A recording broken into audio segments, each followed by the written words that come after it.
চলো আজ তোমাদের সাথে কোনো হিজিবিজি রান্না না, আজ মোমো রান্নার রেসিপি দেখাবো।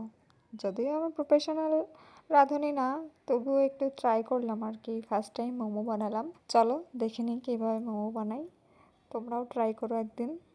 প্রথমেই মাংসগুলো ধুয়ে পরিষ্কার করে মিক্সিতে মিক্স করে নেবো। হ্যাঁ, তারপর পেঁয়াজ কুচি, গাজর কুচি, কাঁচা লঙ্কা কুচি, আদা কুচি, রসুন কুচি এগুলো দিয়ে কিমা করা মাংসটা, মানে যেটা আমরা মিক্সিতে মিক্স করে নিয়েছিলাম, সেই মাংসটার ভিতরে দিয়ে একটু লবণ, একটু তেল, সাদা তেল দিয়ে মেখে নেব। হ্যাঁ, মেখে নিয়ে এটা 20 মিনিট বা তারও বেশি তোমরা মেখে রাখতে পারো। আমি 20 মিনিট মতো রেখেছিলাম। আর এই আটাটা আমি অনেক আগেই মেখে রেখেছিলাম, আধা ঘন্টা আগে মেখে রাখলে আটাটা অনেক সফট হয় এবং ভালো হয়। এবার এভাবে তুমি লুচির মতন শেপ দেবে, পাতলা পাতলা করে। লুচি তো একটু মোটা হয়, তবে এগুলো মোটা হবে না। হ্যাঁ, পাতলা পাতলা শেপ দেবে, এরকম গোল গোল করে।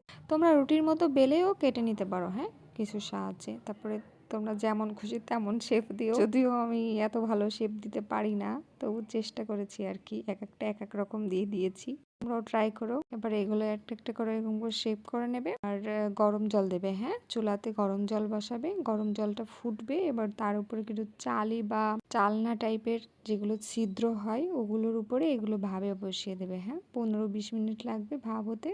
তোমরা যেভাবে রাইস কুকারে করতে পারো, মোমো বানানোর এরকম কিছু আছে, সেখানে করতে পারো।